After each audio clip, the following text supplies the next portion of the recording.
장애인들이 요리를 통해 자립 능력을 향상시킬 수 있는 대회가 열렸습니다. 장애인의 날 연속기획 첫 번째 시간으로 장애인의 날을 맞아 열린 다양한 소식 잠시 후 전합니다. 선천적 장애는 물론 경제활동이 불가능한 노인층까지 장애인에 포함해 다양한 정책으로 지원하는 뉴질랜드. 편견 없이 살아갈 수 있도록 돕는 뉴질랜드의 장애인 지원 정책을 알아봅니다.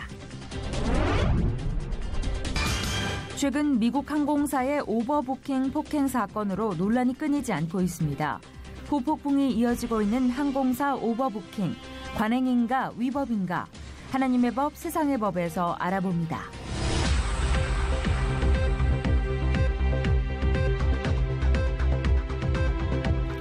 여러분 안녕하십니까? 도광록 목사입니다. 시리아에서 폭발 현장을 촬영하던 한 사진기자가 카메라를 버려두고 어린이를 구출하는 모습이 전 세계에 알려지면서 많은 사람들이 감동했습니다. 그는 비록 카메라 기자로서의 역할은 다하지 못했지만 생명을 지키고자 했던 사명은 누구보다도 충실히 완수했는데요. 매 순간 우리는 선택을 해야 하는 상황 앞에 놓입니다. 부디 우리의 선택이 언제나 하나님 편에 서는 것이 되길 기도합니다. 첫 순서로 교계 뉴스부터 전해드립니다. 장애인의 날 연속기획 오늘은 그 첫 번째 시간으로 장애인들과 함께하는 다채로운 행사 소식부터 전해드립니다. 이 땅의 가장 낮은 자들과 함께한 예수님의 발자취를 따르기 위해 설립된 사랑의 복지재단이 장애우들을 위한 요리 경연대회를 개최했습니다. 요리를 만들며 자신감을 얻은 이들에겐 장애라는 말이 더 이상 문제가 되지 않았는데요. 김보림 기자가 다녀왔습니다. 재료를 씻고 칼질을 하는 모습에서 사뭇 긴장감이 묻어나옵니다. 일일 요리사로 나선 이들은 성인 발달 장애인으로 3명이 한 조를 이뤄 총 20팀이 경연을 벌입니다. 이번 대회 지정 요리는 닭을 이용한 창작 요리와 디저트를 각각 일품씩 만들어내는 것. 예시 요리 좀 배웠거든요. 연습했는데 잘 1등 하고 싶어요. 재밌어요. 대회 참석자들은 너도 나도 할 것 없이 서로를 도와가며 요리에 임합니다. 이번 대회는 자립이 어려운 발달장애인들에게 일상생활에서도 활용 가능한 요리를 경험하게 함으로써 가사생활 능력을 향상시키기 위해 마련됐습니다. 장애우들이 좀 소외되고 또 사랑을 충분히 받지 못한, 그런데 이럴 때야말로 그분들에게 장을 열어줘서 그들도 할 수 있다. 하나님의 사랑을 우리 특별히 장애우 친구들에게 널리 알리는 것이 이 취지의 목적이라고 생각합니다. 2시간 동안 진행된 경연이 끝나고 접시 선택과 플레이팅, 그리고 맛까지 이 3박자를 고루 갖춘 요리를 들고 진열 장소로 이동합니다. 세팅 후 다른 팀의 음식을 함께 나누어 먹으며 서로를 칭찬하며 격려합니다. 심사가 집계되는 동안 장애우들이 직접 장식하는 특별 공연은 대회의 또 하나의 즐거움입니다. 16번째 경연에선 치킨롤, 스테이크 등을 요리한 안양시 수리장애인 종합복지관이 대상을 차지해 상금 100만 원의 주인공이 됐습니다. 2002년 시작돼 올해로 16번째를 맞이한 전국장애인 요리대회. 점점 늘어나는 참가자들을 다 수용할 수 없는 상황 속에서 장애인들에게 그들도 할 수 있다는 희망을 전하며 내년에도 대회는 계속 이어질 전망입니다. C채널 뉴스 김보림입니다. 이렇듯 매년 다양한 행사가 있는 장애인의 날이지만 사회의 편견은 여전하고 몸이 불편한 이들에게 취업은 어려운 일이기만 한데요. 단순한 돌봄의 사역을 넘어 장애인이 주인공인 아름다운 신앙 공동체를 만들어가는 교회가 있어 감동을 주고 있습니다. 김효정 기자가 다녀왔습니다. 장애인 바리스타 대회에서 대상을 수상한 발달장애인 신준민 씨는 교회 카페에서 일한 지 2년이 됐습니다. 커피를 내리고 우유 거품으로 모양을 내는 솜씨가 능숙합니다. 카페와 베이커리, 농장과 상점 등에 고용된 장애인은 총 20여 명에 달하고 교회는 이를 위해 조합까지 설립했습니다. 청소도 하고 그다음에 재료부터 커피 만드는 거는 재밌으니까. 원료 조달부터 가공, 포장과 판매까지 모든 과정을 장애인들이 직접 담당하며 발생한 수익으로 월급도 받습니다. 다 행복하고 즐거워요. 손님들이 맛있는 거 찾으셔서. 상품 맛이 좋고 가격이 저렴해서 주변 직장인들과 타 지역 성도들에게도 입소문이 났습니다. 이렇게 일할 때가 있는 게 좋고 저희는 또 이렇게 저렴하게 먹으셔서 좋고 너무 힘을 주고 싶네요. 우리 장애인 분들한테도. 발달장애인의 20%만이 취업에 성공하는 열악한 현실 가운데 장애인들에게 예배 공동체뿐 아니라 생활 공동체를 제공해 자립할 수 있게 한 데에는 가장 도움이 필요한 이들을 섬겨야 한다는 담임 목사의 목회 철학과 당회의 지원, 성도들의 헌신이 있었습니다. 2000년 9월 소규모 예배부서에서 시작된 장애인 사역은 이제 다양한 교육 프로그램을 제공하는 주간보호시설과 주말학교, 협동조합, 지역사회를 대표하는 복지사업으로까지 확대됐습니다. 대한예수교장로회 통합교단의 장애인 사역 우수교회로 선정되고 도봉구를 대표하는 민관 거점기관으로 활동하며 범교단 차원의 장애인 복지 선교대회를 통해 사역을 나누고 있습니다. 수많은 전도의 열매가 이어지고 있으며 이제 이 비전을 전 세계인들과 교류하며 공유해 나가는 꿈을 꾸고 있습니다. 영국의 캠프힐이나 프랑스의 라르슈 공동체처럼 장애인 친구들하고 같이 살면서 영적인 영향력을 미칠 수 있는 그런 공동체에 대한 비전도 있고요. 또 저희가 받은 사랑들을 또 외국에 있는 장애인들하고 좀 나눌 수 있는 그런 일들도 저희 교회. 염강교회는 장애인 사역의 궁극적 목표는 건강한 신앙 공동체의 형성이라며 이를 위해 영성훈련을 더욱 강화하고 지역사회를 섬겨나가는 데 최선을 다할 것이라고 말했습니다. C채널 뉴스 김효정입니다. 이어서 그 밖의 교계 소식 전해드립니다. 백석대학교 이감용 대외협력처장과 강영택 학생처장, 이광재 총학생회장 등 교직원과 총학생회 학생들이 천안 개방교도소를 방문해 재소자들을 위한 사랑의 부활절 달걀 600개를 전달했습니다. 이번 행사는 부활절을 맞아 기독교 대학으로서 부활의 기쁨을 함께 나누고 받은 사랑을 다시 전하기 위해 마련됐습니다. 백석대학교는 지난해 설립 40주년을 맞아 전국 3개 교도소를 방문해 찾아가는 음악제를 개최하는 등 사회활동과 봉사활동에 나서고 있습니다. 대한성서공회가 토고의 불어 성경 9,016부를 보내기 위한 기증식을 개최했습니다. 성경을 받은 토고 성서공회는 토고 초등학교 학생들이 성경에 관심을 갖도록 돕는 성경 보급 프로젝트를 진행할 예정입니다. 한일 장신대학교가 캄보디아 헤브론 병원과 간호학과 국제 임상실습 협약을 체결했습니다. 두 기관은 학생의 임상실습 지원과 지도 등 간호사 양성을 위해 적극 협력하기로 했습니다. 한경직 목사 기념사업회가 2017 한경직 목사 기념주간을 맞이해 오는 21일 서울 영락교회에서 기념예식과 시상식, 심포지엄을 진행합니다. 이화여자대학교 기독교학과와 여성신학연구소가 신학대학원과 협력해 오는 29일 이대소 예배실에서 여성과 아동을 위한 목회 상담을 주제로 이화신학공동체 학술대회를 개최합니다. 다음 소식입니다. 장애인의 날을 맞아서 관련 소식을 계속 전해드리고 있는데요. 뉴질랜드는 장애인들이 살아가는데 불편함이 없는 나라로 인식돼 있습니다. 그곳 상황을 들어보는 것도 큰 도움이 될 것 같은데요. 이근택 선교사님 전화로 연결해서 자세한 내용 들어보겠습니다. 선교사님 안녕하십니까? 네, 안녕하십니까. 이근택 선교사입니다. 네, 선교사님 반갑습니다. 선교사님 아시다시피 한국은 매년 4월 21일을 장애인의 날로 정하고 있는데요. 뉴질랜드에서도 혹시 이런 날이 있나요? 어떻습니까? 네, 뉴질랜드는 고국처럼 장애인의 날이 특별히 없습니다. 다만 1992년부터 유엔이 공식적으로 공인한 12월 3일을 세계 장애인의 날로 함께 지키고 있습니다. 네, 그렇군요. 지난 2013년 뉴질랜드 보건복지부가 실시한 조사에 의하면 전 국민의 24%가 장애를 가지고 있는 것으로 나타났습니다. 네. 0세에서 14세까지는 11%, 15에서 44세까지가 16%, 45에서 65세까지가 28%인 반면에 65세 이상이 59%에 해당되는 것으로 발표되었습니다. 예. 통계에서 보는 것처럼 이 나라는 나이가 들어서 경제 활동을 할 수가 없고 지체가 부자연스러운 노년층까지 모두 장애인의 범주에 포함시키고 있는 것이 특징이라 하겠습니다. 아, 그렇군요. 그 뉴질랜드 정부의 장애인에 대한 지원 상황은 어떤지도 궁금합니다. 네, 정부는 이러한 장애인에 대해서 전반적인 생활 지원을 하고 있는데요.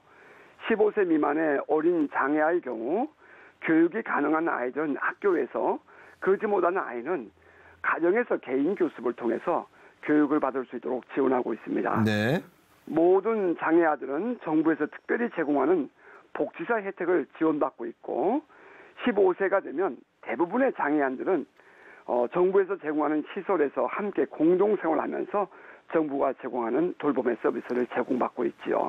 그렇군요. 참 부러운 대목입니다. 그런 환경이 만들어졌으니 장애인들을 대하는 인식도 그에 맞춰져 있을 것 같은데 어떻습니까? 네, 뉴질랜드의 장애인들은 특별한 대우를 받는다기보다 건강한 비장애인들과 동등한 대우를 받는다는 것이 독특하다 하겠습니다. 네. 전 국민의 24%가 장애인으로 인정되고 그중에 2가지 이상의 장애를 가진 사람이 전체 장애인의 53%라는 점을 감안할 때에 이 나라에서 장애에 대한 이해는 태어날 때부터의 장애만을 인정하는 것이 아니라 네. 생활 속에서 만난 재난이나 질병 혹은 나이가 늙어가며 얻는 장애까지 모두를 똑같은 장애로 인정한다는 점에서 장애인을 보는 시각은 비장애인을 보는 시각과 크게 다르지 않다는 점을 말씀드릴 수 있겠습니다. 이제 그러한 인식의 바탕에는 인간에 대한 본질적인 사랑이 뒷받침되어 있지 않겠습니까? 장애인이나 비장애인이 불편함이 없이 함께 살아가기 위한 다양한 노력들이 있을 것 같은데 어떻습니까? 네, 학교에서도 장애를 가진 아이에게 선생님은 그 자기의 불편함을 다른 아이들 앞에서 전혀 부끄러움 없이 발표하게 하고 네. 다른 아이들 또한 그 불편함을 가진 친구와 어떻게 함께 살아갈 수 있을지 또 어떻게 함께 서로 협력하며 생활할 수 있을지를 배워가도록 가르치고 있습니다. 아, 그렇군요. 예. 이것이 이 나라 국민들이 어려서부터 배우는 장애인에 대한 인식입니다. 네. 그러한 의미에서 교회는 장애를 가진 사람들도 하나님께서 창조하신 존재라는 사실을 인정하고 그들도 비장애인과 함께 아무런 불편함이나 수치심 없이 더불어 살아갈 수 있도록 기본적인 인식의 변화를 가지는 것이 중요하다 하겠습니다. 네, 선교사님의 말씀대로 장애인과 비장애인 모두가 더불어 행복하게 살 수 있는 나라를 꿈꿔보고요. 그러기 위해서 사회와 교회 모두가 최선의 노력을 다해야겠습니다. 선교사님, 오늘 말씀 감사합니다. 네, 감사합니다. 평안하십시오.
직원을 태워야 한다며 이미 착석해 있는 승객을 강제로 끌어내린 미국 유나이티드 항공이 사건 이후에도 계속 후폭풍을 맞고 있습니다. 이번 사건을 두고 오버부킹이 관행이라는 견해와 형사적 사기죄에 해당한다는 의견도 나오고 있는데요. 미국에서는 징벌적 손해배상 적용을 피할 수 없어 보이는 이번 사건. 우리나라의 경우는 어떨지 하나님의 법, 세상의 법에서 알아봅니다.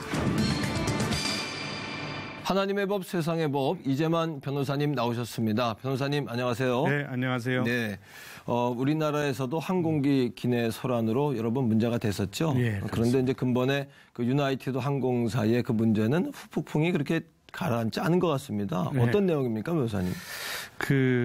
이 사건은 이제 지난 4월 9일 날 네. 미국 시카고 공항에서 이제 켄터키 루이빌 공항으로 향하는 네, 그 비행기 안에서 이제 일어난 사건인데요. 그렇죠. 예.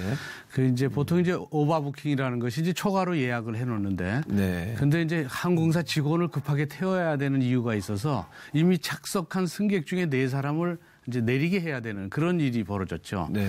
그래서 이제 결국은 뭐 숙박권을 제공하겠다든지 여러 가지 유인책을 갖고 4명을 내려야 되는데 네. 아무도 내리지 않겠다니까 이제 자기네들이 임의로 4사람을 선정을 해서 네, 3사람은 동의를 했는데 한 사람 베트남계 미국인 의사는 이제 그 다음날 수술 일정이 있어서 예. 나는 이거 내릴 수 없다 그렇죠. 하니까 강제로 이제 끌어내리는 그런 과정이 있었죠. 예.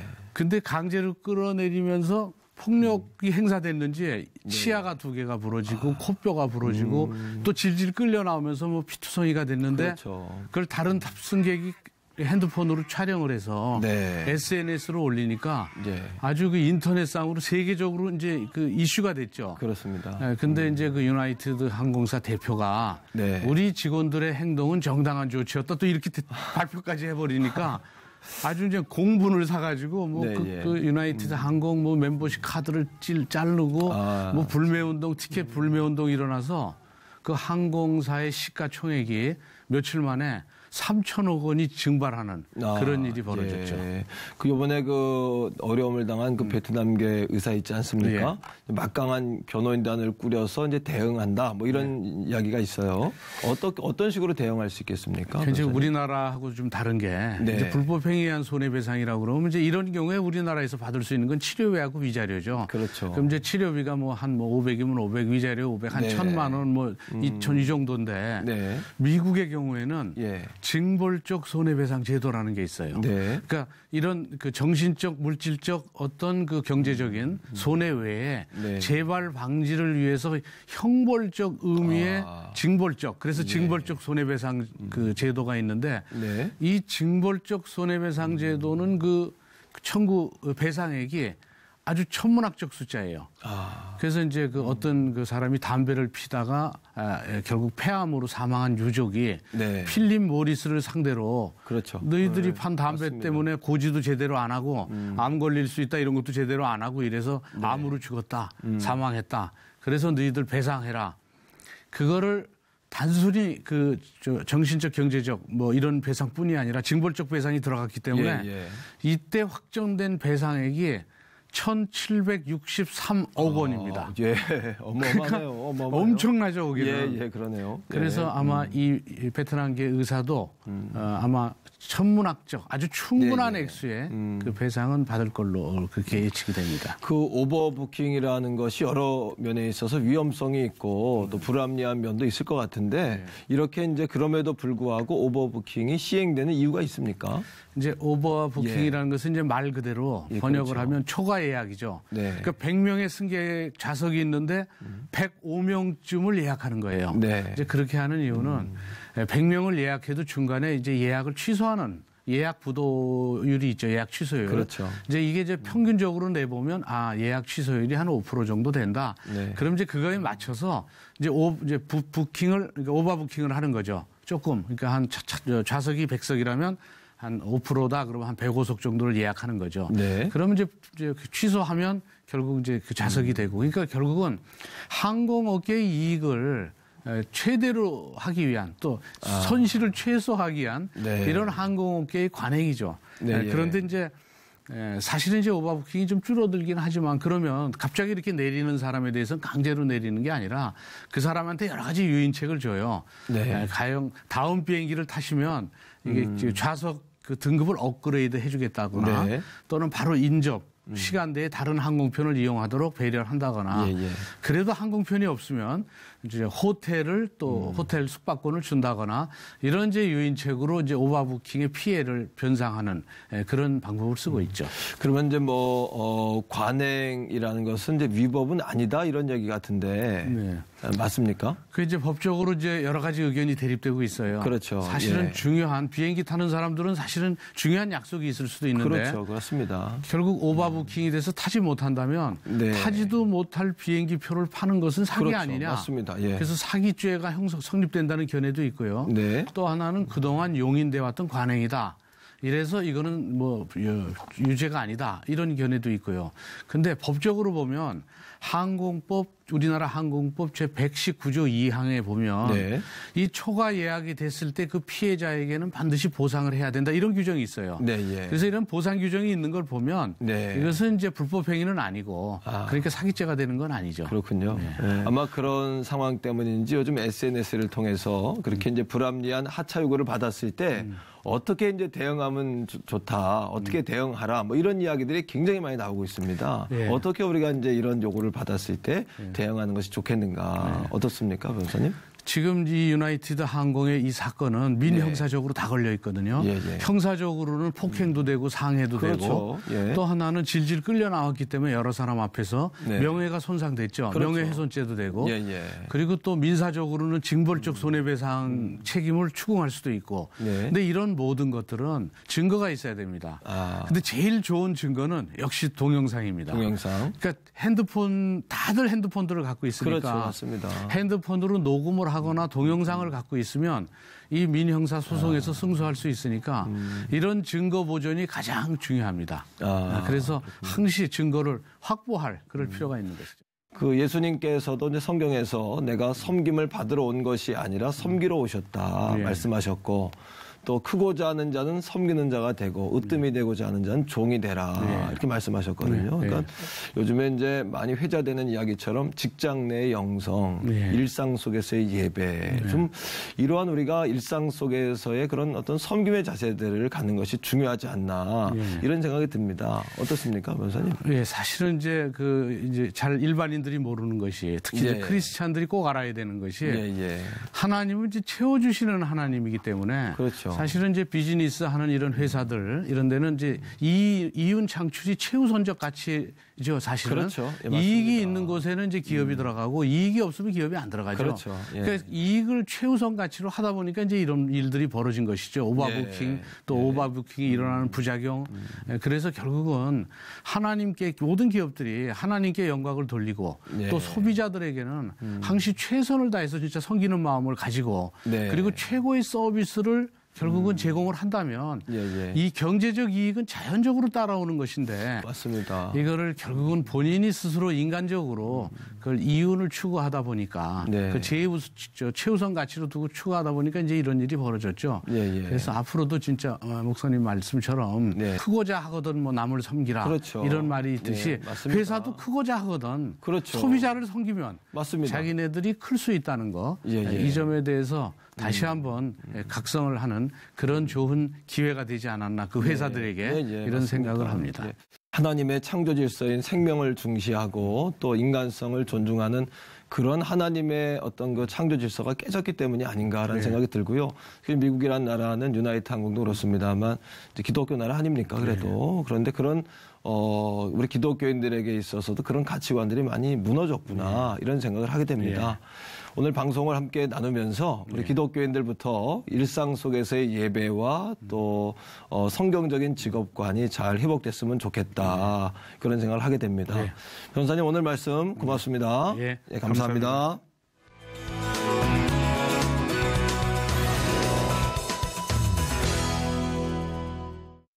비가 내리는 맑은 하늘을 기대했지만 미세먼지의 황사 현상이 나타나면서 야외 활동에 주의가 필요한데요. 변덕스러운 날씨에 건강관리 특별히 신경 쓰셔야겠습니다. 시채널 매거진 굿데이는 시청자 여러분과 함께하는 방송입니다. 좋은 의견 있으시면 아래 전화번호와 이메일로 연락 주시고요.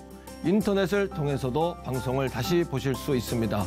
오늘 순서는 여기까지입니다. 시청해주신 여러분 고맙습니다.